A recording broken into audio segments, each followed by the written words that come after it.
Olá pessoal, tudo bem? Pastor Robson passando aqui na sua rede social para a gente conversar um pouquinho, alguns temas que vocês trouxeram para a gente conversar aqui.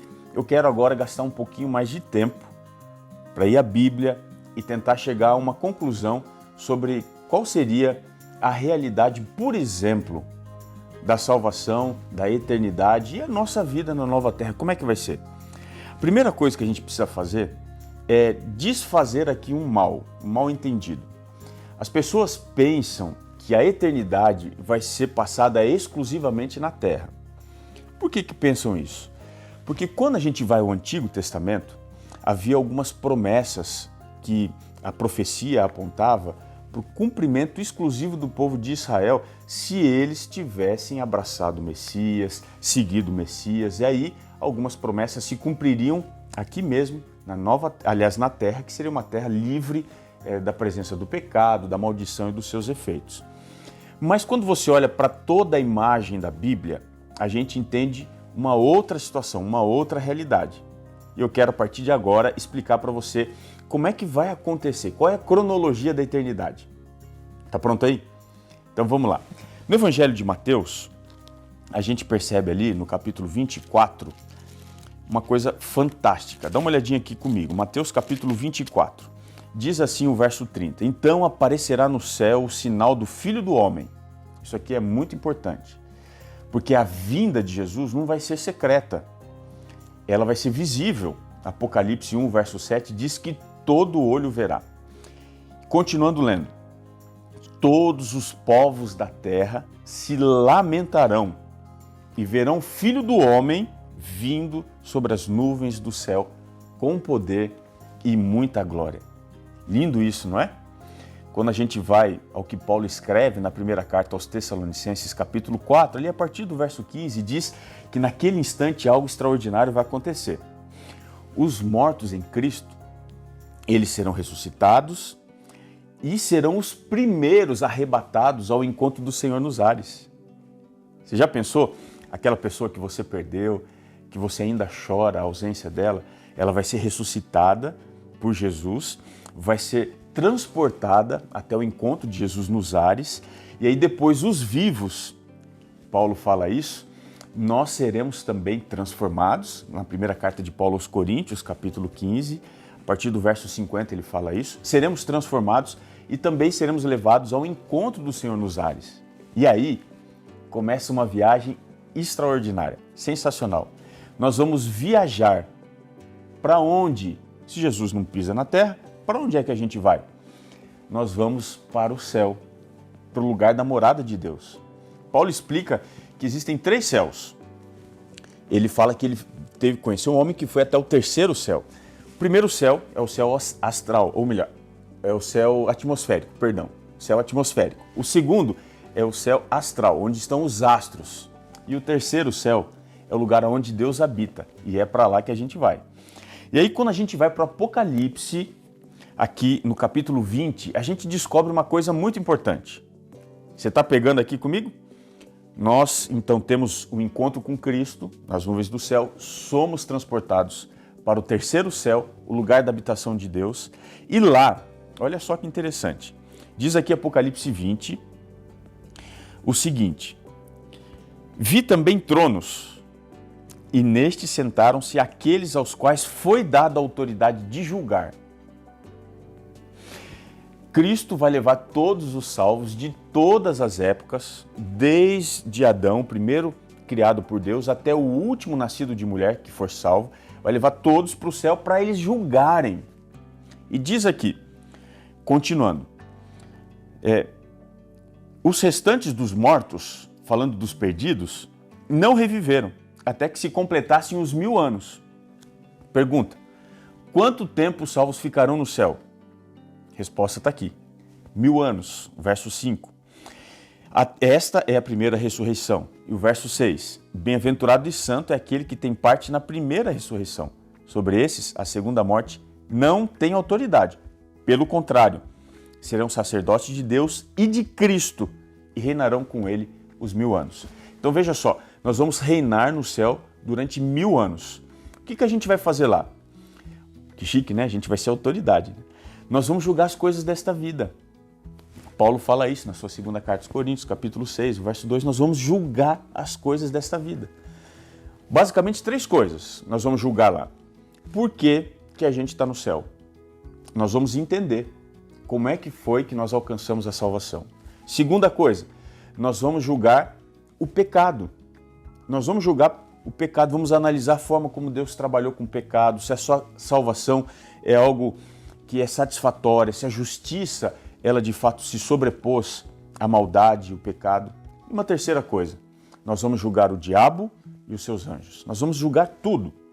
E quando tiver satisfeito todo e qualquer questionamento, nós então desceremos do céu. É o que diz aqui Apocalipse 21. Vi novo céu e nova terra, pois o primeiro céu e a primeira terra passaram e o mar já não existe. Vi também a cidade santa, a nova Jerusalém, presta atenção, hein? Que descia do céu da parte de Deus, ataviada como noiva, adornada para o seu esposo. Então veja, depois que se completa os 1000 anos, a gente desce do céu. Um detalhe, enquanto estivermos lá 1000 anos, o nosso trabalho vai ser julgar. A gente vai sentar em tronos, vamos analisar todas as coisas, vamos abrir os registros do céu para entender o que é que Deus fez. Quando terminar esse período, então nós descemos do céu, vai começar aqui na terra algo fantástico. Deus vai começar um processo de purificação, de restauração, e Ele vai fazer novas todas as coisas. Diz aqui, olha, o verso 5.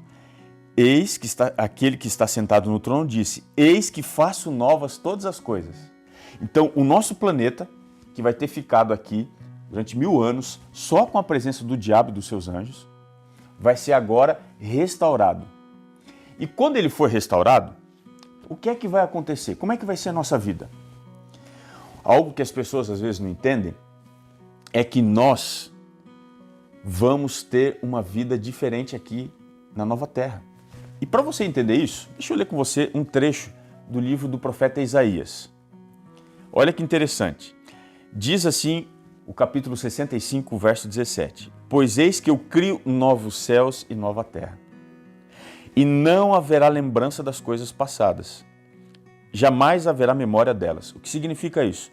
A gente não vai ficar sofrendo, nossa, eu tinha um carro, eu tinha uma casa, puxa, eu viajava com os amigos.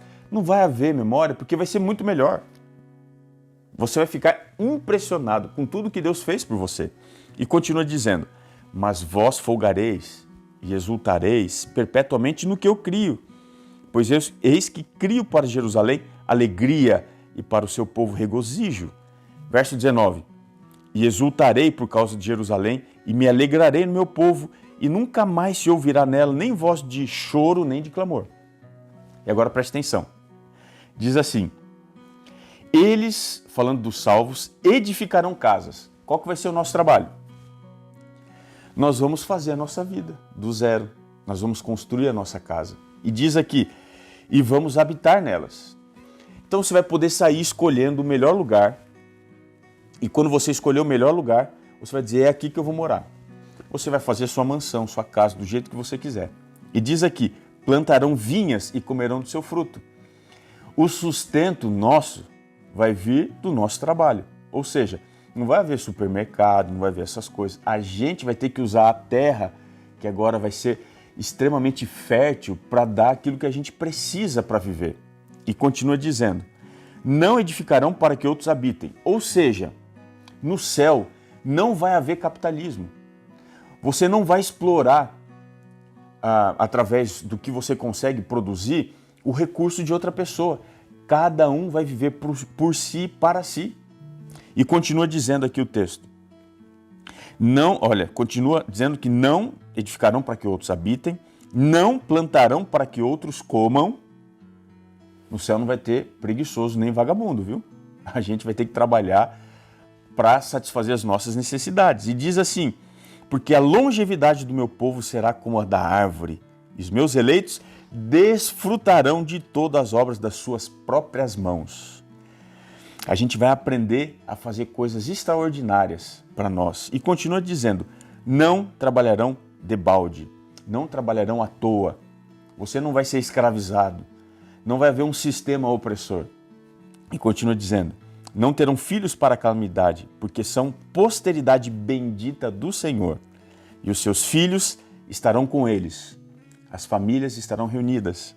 E diz aqui, olha, os seus filhos estarão com eles. E será que antes que clamem, eu responderei. Estando eles falando, eu os ouvirei. Sabe por quê? Porque nós estaremos na presença, diante da face da glória de Deus. Extraordinário isso, não é? A maior bênção da nova terra não vai ser simplesmente ter uma vida diferente, livre, sem a presença da morte, da angústia, do sofrimento e da dor. Mas vai ser a oportunidade de viver para sempre na presença de Deus. Não vai haver um problema que Ele já não tenha resolvido antes. Não vai haver uma angústia porque Ele já vai estar trazendo paz, alegria para nós. E isso de forma completa. Por que não aceitar isso hoje? Se você quer saber mais alguma coisa que a Bíblia fala em um tema difícil, marca a gente aqui embaixo nos comentários e diga, olha, responda para mim isso aqui. Que a gente aqui, está escrito, quer mostrar para você o que a palavra de Deus nos ensina que pode transformar nossa vida agora, mas especialmente para a eternidade.